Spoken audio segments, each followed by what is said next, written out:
ने संविधान की किताब दिखा दिखा के हम लोगों को बरगलाया कि हम आरक्षण, हम संविधान बचाने के लिए आए हैं। हमारे लोगों ने भर भर के वोट दिए, मरी हुई कांग्रेस को जिंदा किए, जिनके 50 सांसद नहीं थे, विपक्ष का नेता नहीं था, ऐसी कांग्रेस को हमने जिंदा किए, यह सोच के कि हमारे हक अधिकार की लड़ाई शायद लड़ेगी। पर ऐसा साथियों नहीं हुआ। वो इसलिए नहीं हुआ, हमारे सामने सबसे बड़ा जो मुद्दा है वो है आरक्षण का, कि उसको किस तरीके से हम बचाएं।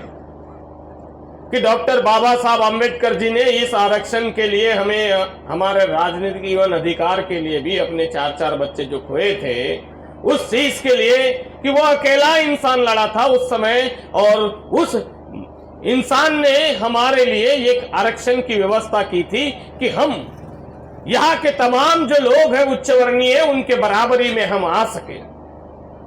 आज 75 साल में अल्टी पलटी करके हम लोगों ने इन बीजेपी और कांग्रेस वालों को चुन के दिए। इन लोगों ने हमारे लाचारी का, गरीबी का फायदा उठाए। हमको नोटों से, हमको चिवड़े से, मटन से, साड़ी से, बुद्ध विहार से, नाली से, रस्तों से हमें इन्होंने खरीदे।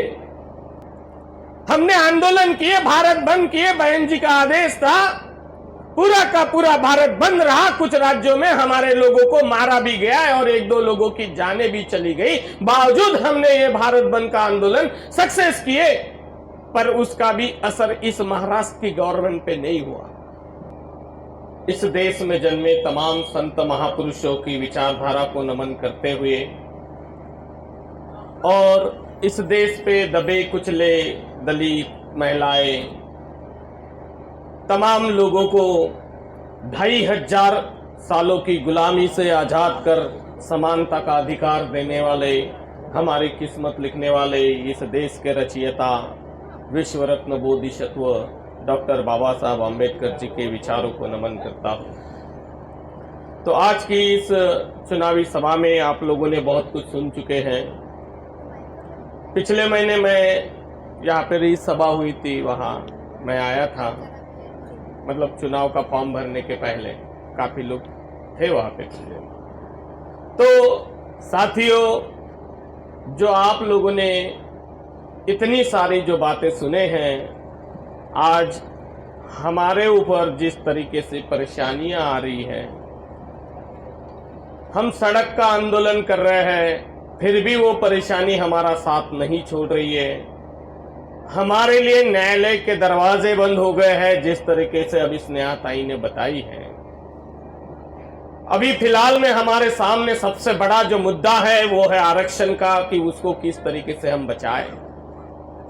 कि डॉक्टर बाबा साहब आम्बेडकर जी ने इस आरक्षण के लिए हमें, हमारे राजनीतिक एवं अधिकार के लिए भी अपने 4-4 बच्चे जो खोए थे, उस चीज के लिए कि वो अकेला इंसान लड़ा था उस समय, और उस इंसान ने हमारे लिए एक आरक्षण की व्यवस्था की थी कि हम यहाँ के तमाम जो लोग हैं उच्च वर्णीय, उनके बराबरी में हम आ सके।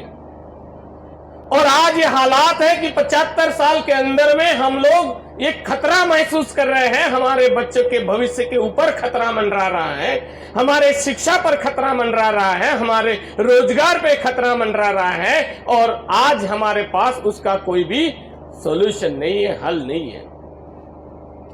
साथियों, जो समस्याएं जहां से पैदा होती है वहीं से खत्म की जा सकती है। आज 75 साल में अल्टी पलटी करके हम लोगों ने इन बीजेपी और कांग्रेस वालों को चुन के दिए। इन लोगों ने हमारे लाचारी का, गरीबी का फायदा उठाए।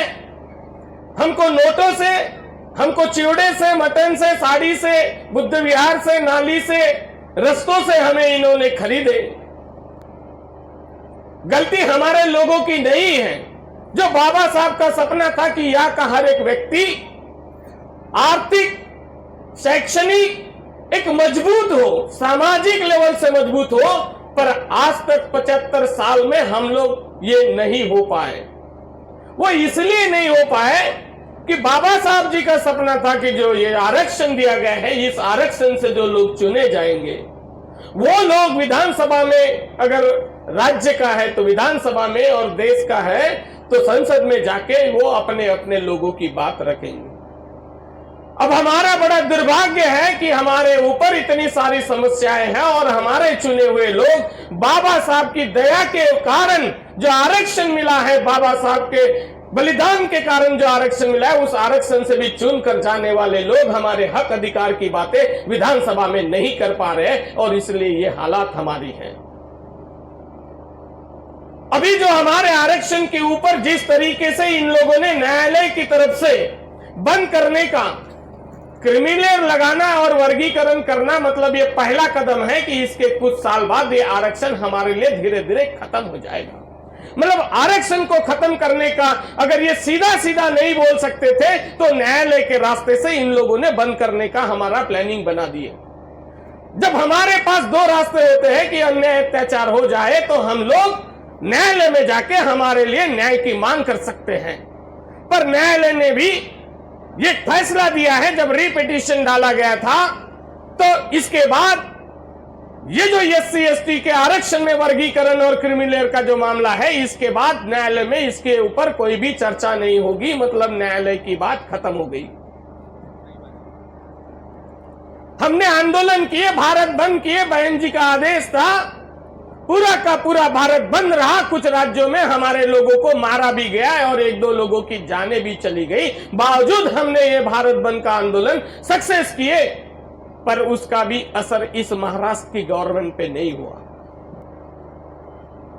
पिछले महीने की 15 तारीख को चुनाव जस्ट स्टार्ट होने के पहले यहां की सरकारों ने एक समिति गठित करा है और वो लेटर निकाल दिया है कि 3 महीने के अंदर में सर्वे किया जाए और आरक्षण पे वर्गीकरण होगा और क्रिमिनल लगाया जाएगा।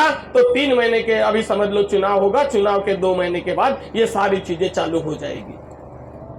अभी स्नेहा ताई ने बताई कि जिन लोगों ने संविधान की किताब दिखा दिखा के हम लोगों को बरगलाया कि हम आरक्षण, हम संविधान बचाने के लिए आए हैं, हमारे लोगों ने भर भर के वोट दिए, मरी हुई कांग्रेस को जिंदा किए, जिनके 50 सांसद नहीं थे, विपक्ष का नेता नहीं था, ऐसी कांग्रेस को हमने जिंदा किए, ये सोच के कि हमारे हक अधिकार की लड़ाई शायद लड़ेगी। पर ऐसा साथियों नहीं हुआ। वो इसलिए नहीं हुआ कि जब 1950 में जब संविधान लागू होता है, उस समय से लेकर आज तक ये जो कांग्रेस है या बीजेपी है, ये मनुवादी लोग हैं, इन लोगों को कभी संविधान पसंद ही नहीं था। इन लोग तो बाबा साहब को संविधान लिखने की जो सभा होती है वहां पे तक नहीं आने देना चाहते हैं, तो ये क्या हमारे संविधान की रक्षा करेंगे? आपको बता दूं मैं, हमारे संविधान में अभी तक 108 बार बदला गया है। संविधान को बदलने का मतलब होता है इन लोग अपने फायदे के हिसाब से संविधान को तोड़ मरोड़ करके उसकी आत्मा को निकालने का काम करते हैं। 106 बार संविधान में संशोधन किया गया और मैं आपको बता दूं 106 बार में से 98 बार कांग्रेस ने वो काम करी। आप देख लो, आपके पास इंटरनेट है, आप गूगल में सर्च करो संविधान में संशोधन, आपको मिल जाएगा। हम बहुजन समाज के जो लोग हैं, बहुजन समाज पार्टी के कार्यकर्ता हैं, ये कभी झूठी बातें, झूठी अफवाहें, झूठे वादे कभी नहीं करते साथियों। हम लोग प्रशिक्षित लोग होते हैं, सारा अध्ययन करते हैं और उसके बाद लोगों को बताते हैं। हो सकता है लोगों को वो समय चला जाता है, उसके बाद हमारी याद आती है। हम लोकसभा चुनाव में भी कहते थे कि इन लोग हमारे बलगाने के लिए आए हैं, हमें फुसलाने के लिए आए हैं, इन लोग हमारा वोट लेने वाले हैं और उसके बाद कुछ नहीं करने वाले, और वही हुआ। अब जो 2 रास्ते थे हमारे पास, सड़क का आंदोलन करना और न्यायालय में जाना, ये दोनों रास्ते हमारे लिए अभी बंद हो चुके हैं। अब एकमात्र रास्ता है और वो है आपको नरेंद्र मेश्राम को नहीं भेजना है। ये लड़ाई नरेंद्र मेश्राम की नहीं है, ये लड़ाई आप लोगों की है, ये लड़ाई आप लोगों के, हमारे बच्चों के भविष्य की है। ये लड़ाई आप लोगों को लड़ना है। मैं एक प्रतीक हूं, सिर्फ मैं आज हूं कल नहीं हूं। हमारी विचारधारा है, फुले शाहू बिरसा अंबेडकर विचारधारा है, उस विचारधारा को आपको विधानसभा में भेजना पड़ेगा। जो विचारधारा आपको सड़क पे नहीं निकलने देगी, वहां पे विधानसभा में आपके हक अधिकारों की लड़ाई लड़ेगी। यही एकमात्र रास्ता है आपके पास। ले लो तमाम पैसा, चिवड़ा जो भी लेना है ले लो, वो हमारा ही पैसा है, इन हरामखोरों की तिजोरियों में जो जमा हुआ है। क्योंकि हमने मेहनत किए, हमने बीड़ी बनाए, हमने किसानी किए, हमने धान काटे, और वही मेहनत का पैसा उन लोगों के तिजोरियों में जमा है, और वो भी उन्होंने तिजोरियां खोल दिए हैं। लो, कोई टेंशन नहीं है, पर वोट आपके बच्चों के भविष्य के लिए करना है, वोट आपके बच्चों के शिक्षा के लिए करना है, वोट मेरे नौजवान भाइयों की नौकरियों के लिए करना है, जो शिक्षित है, डॉक्टर है, इंजीनियर है, कोई डीएड है, बीएड है, आईटीआई किया हुआ है, उनके भविष्य के लिए आपको वोट करना है साथियों। अगर हम ऐसा नहीं कर पाए तो फिर 5 साल तक जो चेंज होगा, चिल्लाना मत, फिर कोई आंदोलन मत करना, सोच लेना कि हमने गलती किए थे, अब दोबारा गलती करने नहीं करेंगे, अब 5 साल के बाद देखेंगे। कोई सड़क की लड़ाई लड़ने की आप लोगों को जरूरत नहीं है। इतना बड़ा आंदोलन हुआ था, हमने गोंदिया बंद किए, और उस आंदोलन का अगर इफेक्ट अभी नहीं दिखेगा, अगर हम हमारे विचारधारा के लोगों को चुनकर नहीं देंगे, तो ये दिखावा है, नाटक है सब कि हम उनका विरोध करते हैं करके। मैं अभी काटी में सभा लिया था साथियों, वो साथी लोग हमें बता रहे थे कि साहब बोले विनोद अग्रवाल की सभा हुई, बोले हमारे यहाँ। हमने पूछे, बोले उसको, ए भैया, रोड, रास्ते, नाली, बुद्ध विहार और चावड़ी को छोड़ के बता क्या किया तूने? बता, हमारे बच्चों की जो जिला परिषद स्कूल है, 7 क्लास है और 3 टीचर है, बता कैसे कैसे 3 टीचर उन 7 क्लास को पढ़ाएंगे भाई? बता। कुछ बोल नहीं सकते इन लोग, क्योंकि ये किए ही नहीं है। रोड, रास्ते, नाली, ये सुविधाएं होती है। कोई कुत्ता भी चुन के आएगा ना यहां से, तब भी वो करेगा। ताई ने बताई, वो ग्राम पंचायत सदस्य करेंगे, जिला परिषद सदस्य करेंगे, पंचायत समिति वाले करेंगे। शिक्षा, रोजगार, हमारे लिए अच्छी स्वास्थ्य की सुविधा, ये सुविधाएं वहां से लाना पड़ेगा। अरे हमारे बच्चे ही नहीं पढ़ेंगे। मैं एक गरीब का बच्चा था, मेरे भी माँ बाप मजदूर थे, पर एक अच्छा एजुकेशन मिलने की वजह से मैं आप लोगों के सामने खड़ा हूं। जब आज से 10 से 15 साल पहले जब मुझे ऐसा लगा, जब मूवमेंट पढ़ा, मैं बाबा साहब को पढ़ा, कांसीराम साहब को पढ़ा, तब मुझे ऐसा एहसास होने लगा कि खुद के खुद जीने में कोई मजा नहीं है। मैंने नौकरी से रिजाइन कर दिया 2009 में। हाई स्कूल टीचर परमानेंट, ये सोनी में था। और फिर मैंने धीरे धीरे मूवमेंट का काम करना चालू किया, लोगों के बीच में जाना चालू किया। मैं हर गांव, हर शहर, कई बार मैं बाहर भी जाता हूं प्रबोधन करने के लिए। क्यों? क्योंकि हम नहीं लड़ेंगे लड़ाई तो कौन लड़ेगा? वही बात हो गई, कांसीराम साहब पैदा होना चाहिए, पर मेरे घर में नहीं, बाजू वाले के यहां होना चाहिए। कब तक हम ऐसा करेंगे? कब तक राह देखोगे कि बाबा साहब पैदा होने वाले हैं क्या? कांसीराम साहब पैदा होने वाले हैं क्या? बहन कुमारी मायावती हमारी लड़ाई लड़ रही है, जीते जी उसके साथ हम अगर चलते हैं तो ये बदलाव आ सकता है। ये बहुत बड़ा बदलाव नहीं है साथियों। हम 60,000 लोग हैं इस विधानसभा में, 60,000 कम बड़ी बात है। जिनके 2,000 वोट नहीं है, जिनके लोग अभी चुनाव का फॉर्म भर रहे थे तो दिवाली के लिए अपने अपने दुकानों में बैठे थे, और मेरा बहुजन समाज उनके झंडे डंडे पकड़ के उसका फॉर्म भरने जा रहा है। ये लाचारी है, मेरे लोगों की गलती नहीं है, आप लोगों की कोई गलती नहीं है। हमें इन्होंने लाचार बना के रखा, हमें इन लोगों ने गरीब बना के रखा, ताकि हम उनके 2 पैसे के लिए हम उनके काम कर सके। क्योंकि हमारा पेट पालना होता है, हमको हमारे बच्चों को पालना होता है साथियों।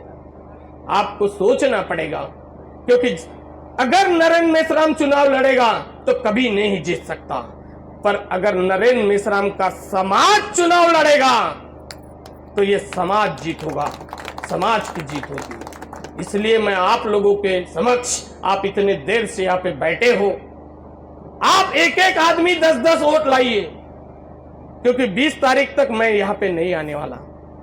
आप बाबा साहब के सच्चे सिपाही हो, यहाँ पे बैठे हो, बगैर चिवड़े से, बगैर किसी प्रलोभन से यहाँ पे आए हो आप लोग। इसका मतलब आप बाबा साहब के आंदोलन के साथ, सच्चाई के साथ, और इन मनुवादियों के मंसूबे के साथ लड़ने के लिए आप लोग तैयार हो, मुझे दिख रहा है आप लोगों के चेहरे को।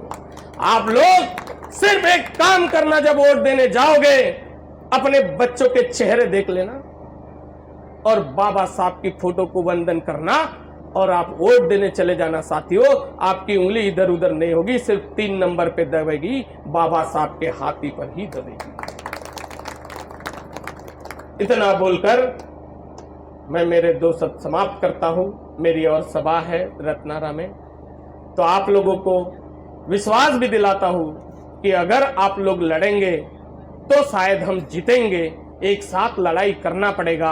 हम लोग कम नहीं हैं साथियों, हम बहुत सारे लोग हैं। हम लड़ेंगे और हम जीतेंगे भी, और हम हमारे बच्चों के भविष्य को भी बचाएंगे। धन्यवाद। जय भीम, जय ओबीसी, जय सेवा।